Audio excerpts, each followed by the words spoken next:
pues no solo hay historias para muchos aburridas, para muchos complejas, para muchos bonitas. Está la palabra de Dios. Es su voz hablando para nosotros. Por medio de la ley son los preceptos que Él quiere en el orden de la vida y los profetas que nos anuncian el seguimiento de la vida. Me voy a escapar un segundo a aquella clase en la que habíamos hablado de aquellos 4 puntos. Yo soy muy insistente, pero a mí me funcionó y tengo la ilusión de que a ustedes les funcione también. Hablamos de 4 puntos en toda la creación, toda la obra de Dios, y decíamos que había creación, caída, una redención, y llegábamos a la gloria. Creación, caída, redención y gloria. En la creación el Señor no puso reglas tan grandes, ni tan extensas, ni tan complicadas como en el Deuteronomio o como en el Levítico, pero dio un precepto, una regla, y el hombre cayó, el hombre falló. Estaba en perfección, estaba en armonía con Dios, estaba gozoso, no había problema, pero el hombre falló en el primer pacto. Es un pacto de vida que se repite en toda la Biblia, pero es un pacto de vida. Para que el hombre pudiera vivir tenía que respetar una condición, y la falló. ¿Qué pasa? Que el hombre tiene muerte espiritual y muerte en la carne. Y el Señor le dice, la única manera en la que puedes sobrevivir, tú y toda tu generación, la única manera es que te apegues a una ley. Y yo voy a dar esa regla, porque va a ser una regla de carácter. Vas a parecerte a mí, va a ser un carácter de Dios. Esa regla nunca va a cambiar. Esa ley nunca va a cambiar. Esa ley está vigente hasta el día de hoy, porque Dios sigue siendo Dios. Entonces, como el hombre había pecado, ya no podía vivir libremente en esa plenitud con Dios, tenía que apegarse a unas reglas para al menos sobrevivir, para al menos llevarla bien con Dios. Y esa ley, como digo, persiste. Esa ley va a ser siempre mientras vivamos. Mientras vivamos es necesario que nos conformemos al carácter de Dios. Entonces, número 1, la ley no puede cambiar. Nunca va a cambiar hasta que esté la Nueva Jerusalén y no ha habido ningún comportamiento humano necesario, ya no habrá, ningún comportamiento humano necesario sometiéndose a esa ley. Entonces quedó claro, la ley es eso. Por eso se nos fue dado una vez, otra vez, ¿verdad?, en Deuteronomio, y Levítico explica las condiciones y los detallitos de cómo se vivía, cómo debía vivirse, hacer holocaustos y pedir perdón y purificarse, etc. Ahora, los profetas anunciaban qué quería Dios. Entonces, todo lo que sucedía, lo que venía, era dado por profetas. A veces la voz de Dios fue dado a través de los reyes, de los patriarcas, ¿verdad? Y específicamente de hombres que fueron dedicados a eso, solamente profetas. Bien, entonces la ley y los profetas son la voz de Dios. La voz de Dios. Vamos por favor a leer en Lucas 16:16. En Lucas 16, versículo 16, dice, la ley y los profetas se proclaman hasta Juan. Desde entonces se anuncian las buenas nuevas del reino de Dios y todos se esfuerzan por entrar en él, en el reino de Dios. Es más fácil que desaparezca el cielo y la tierra a que se caiga una sola tilde de la ley. Acabo de decir, no puede cambiar. Es el comportamiento que Dios le exige al hombre para parecerse a él, para estar conforme a lo que Dios quiere. Nadie la puede quitar, nadie la puede destituir, ni una tilde, ni un punto ni una coma, porque entonces cambiaría el sentido. Es curioso, dice, la ley y los profetas se proclaman hasta Juan. ¿Qué Juan? Juan el Bautista. Juan el Bautista, es el portador del espíritu de Elías. Antes de que él naciera, se dijo de él, este será escuchado, este va a anunciar palabra de Dios, este será profeta, el último profeta, Juan el Bautista. Desde el principio hasta el final, el último profeta. Él anunció al Señor, ¿verdad? No fue que él se le ocurrió, él era profeta, él tenía el espíritu de Elías. Bien, entonces nos queda claro, la voz fue Juan porque era palabra de Dios. Entonces, La ley y los profetas son la voz de Dios. Vamos a Mateo 22, por favor, en el 34 y hasta el 40. Dice, los fariseos se reunieron al oír que Jesús había hecho callar a los saduceos. Uno de ellos, experto en la ley, le tendió una trampa con esta pregunta: Maestro, ¿cuál es el mandamiento más importante de la ley? Y el Señor le respondió: ama al Señor tu Dios con todo tu corazón, todo tu ser y con toda tu mente. Este es el primero y el más importante de los mandamientos. El segundo se parece a este: ama a tu prójimo como a ti mismo.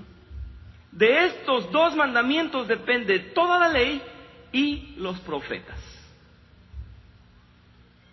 Si cambiamos ahí toda la ley y los profetas por la palabra voz, de estos mandamientos depende la voz de Dios.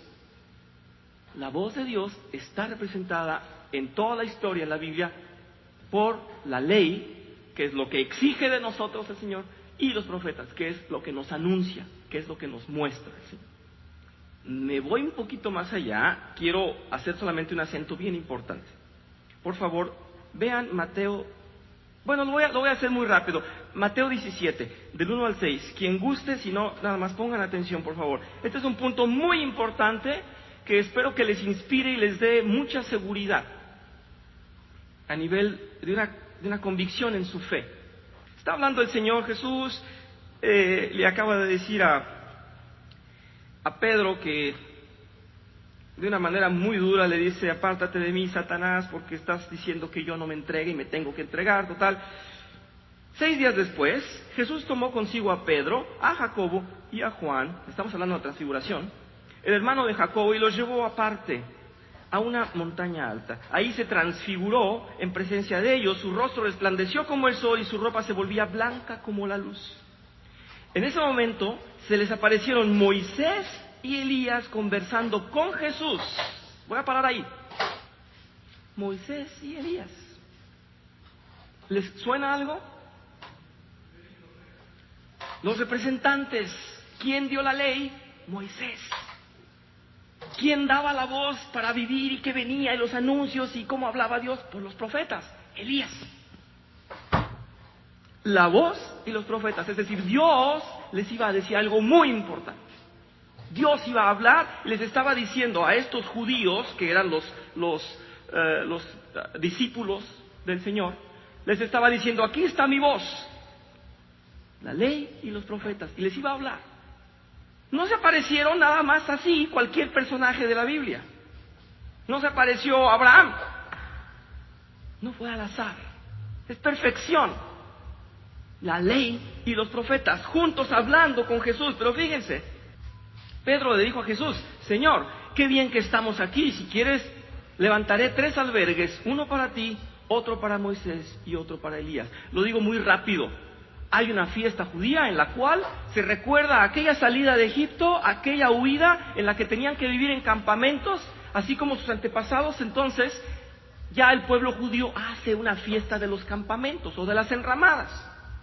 Y entonces ellos dijeron: si está aquí Elías, si está aquí Moisés, y vamos a tener que hacer una enramada, porque estos están aquí en la noche, o están aquí en el momento en el que no hay dónde quedarnos. Y dijo Pedro: vamos a hacer la fiesta de las enramadas, porque se estaba en ese tiempo celebrando la fiesta de las enramadas.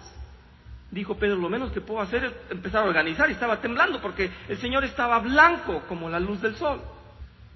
Mientras estaba hablando Pedro, apareció una nube luminosa que los envolvió, de la cual salió una voz que dijo: este es mi Hijo amado, estoy muy complacido con él, escúchenlo. En otras versiones dice: a él oíd. Aquí lo majestuoso es que la ley y los profetas, que eran la voz de Dios, estaban presentes cuando el Señor dice: ya no los escuchen a ellos, hoy escúchenlo a él. Él es la voz. ¡Qué impresionante! Ahí el pueblo judío debería decir: ¡wow! Él es el Mesías. A él hay que escuchar. Se acabó toda la tradición, toda la ley, se acabó. Deberían de haber dicho: Él es Jesús. Yo no sé cómo lee el pueblo judío este Mateo 17. Se los dejo en su curiosidad también. La cosa es que la ley y los profetas eran la voz de Dios. Volvemos a nuestro texto, por favor. Mateo 5, versículo 17. Y dice: no piensen que he venido a anular la ley y los profetas. No he venido a anularlos, sino a darles cumplimiento. ¿Por qué? Porque Él mismo era la ley y los profetas en persona. Él mismo estaba hablando por ser Dios. Les aseguro que mientras existan el cielo y la tierra, ni una letra ni una tilde de la ley desaparecerán hasta que todo se cumpla. En mi trabajo para ustedes puse, en los versículos 17 y 18, esos que acabo de leer, Jesús dice que todo lo que Él va a enseñar está de acuerdo absoluto con la enseñanza de todo el Antiguo Testamento. No hay nada de su enseñanza que Él contradiga en alguna forma. Para los estudiosos debieron haber comprendido quién les estaba hablando. Los dejó totalmente impactados. Ahora, en los versos 19 y 20, su enseñanza que está en acuerdo con, es que está en acuerdo completo con el Antiguo Testamento, dice: está en desacuerdo absoluto con la enseñanza de los fariseos y escribas. Es más, la contradice por completo. La contradice, dice: no es la ley de los escribas la que los va a salvar. Ustedes tendrían que ser mucho más santos, tendrían que tener una justicia más grande que la de los escribas. Mi pregunta para ustedes: ¿cuál es esa justicia más grande que la de los fariseos? Porque Cristo está hablando. Versículo 20, les digo a ustedes, estamos en Mateo 5, les digo a ustedes que no van a